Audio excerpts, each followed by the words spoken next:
അങ്ങനെ ഒരുപാട് യാത്രയ്ക്ക് ശേഷം സ്പോട്ടിലെത്തി നമ്മളെ വരവേൽക്കാൻ ഈ രണ്ട് പ്രിയ സുഹൃത്തുക്കൾ അവിടെ നിൽക്കുന്നുണ്ടായിരുന്നു. നമുക്ക് മുന്നോട്ടുള്ള വഴി കാണിക്കാൻ വളരെ ആവേശത്തോടു കൂടി ഈ ഒരു കോലുനാരായണൻ നമ്മുടെ മുന്നിൽ പോകുന്നുണ്ടായിരുന്നു. ഒരുപാട് കുളിർമയുള്ളൊരു കാഴ്ച പ്രകൃതി നമുക്ക് ഒരുക്കി വെച്ചിട്ടുണ്ടായിരുന്നു. ഫിഷിങ്ങിന് പോകണട്ടോ, എന്നാലാണ് ഇങ്ങനത്തെ കാഴ്ചകൾ കാണാൻ പറ്റുള്ളൂ. അപ്പോൾ കവേസിയ ഫിഷിംഗ് ചാനലിലെ പുതിയൊരു വീഡിയോയിലേക്ക് എല്ലാവർക്കും സ്വാഗതം. അങ്ങനെ സ്പോട്ടിലെത്തി നമ്മൾ ഏർ തുടങ്ങി. ഫസ്റ്റ് എയർ എറിഞ്ഞു, വലിച്ചു വലിച്ചു വലിച്ചു വലിച്ചു വലിച്ചു വലിച്ചു. ഇനി എറിയ വലിക്കുക എറിയ വലിക്കുക എറിയ വലിക്കുക എറിയ വലിക്കുക.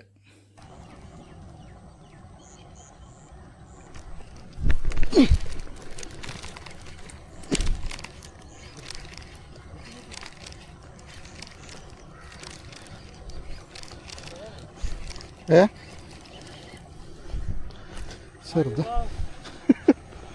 ചെറുതാ ചെറുതാ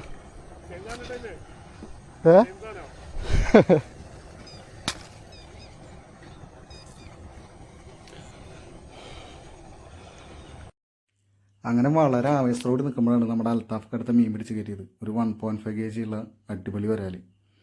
പിന്നെ നമ്മൾ കുറച്ച് നേരത്തേക്ക് സ്പോട്ടൊന്ന് മാറ്റിയിട്ടുണ്ടായിരുന്നു. സ്പോട്ട് മാറ്റി എറിഞ്ഞു. കുറച്ച് കഴിഞ്ഞപ്പോൾ ഒരു അടിപൊളി വരാൽ വന്നടിച്ചു.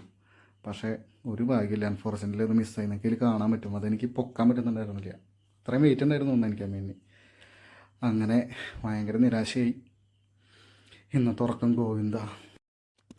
ആ മീൻ മിസ്സായി തിരിഞ്ഞു നോക്കിയപ്പോൾ അൽത്താഫ്ക്ക് അടുത്ത മീൻ പിടിച്ച് കയറ്റണം. ഇയാൾക്ക് എന്തോ കൂടോത്തറുണ്ട് കേട്ടോ. അതെങ്ങനെയെങ്കിലും ഇയാളുടെ കയ്യിൽ നിന്ന് തട്ടിയെടുക്കണം. വല്ലാത്തൊരു മനുഷ്യൻ. ഇയാൾക്ക് മാത്രം ഇങ്ങനെ മീൻ അടിക്കണേ. എന്തായാലും പോട്ടെ, നമ്മുടെ വാങ്കുളറല്ലേ. അങ്ങനെ നല്ല സന്തോഷകരമായൊരു ദിവസം ജീവിതത്തിൽ എഴുതി ചേർത്ത് അസ്തമയ സൂര്യനോട് ടാറ്റം പറഞ്ഞ് നമ്മൾ വീട്ടിലേക്ക് മടങ്ങുകയാണ്. അപ്പോൾ നമ്മുടെ എല്ലാ സബ്സ്ക്രൈബേഴ്സിനും വളരെ വളരെ നന്ദി. ഇനി സബ്സ്ക്രൈബ് ചെയ്യാത്തവരുണ്ടെങ്കിൽ ഇപ്പം തന്നെ സബ്സ്ക്രൈബ് ചെയ്യുക, ബെൽ ബട്ടൺ അമർത്തുക. അപ്പോൾ അടുത്ത വീഡിയോയിൽ കാണാം. ബായ്.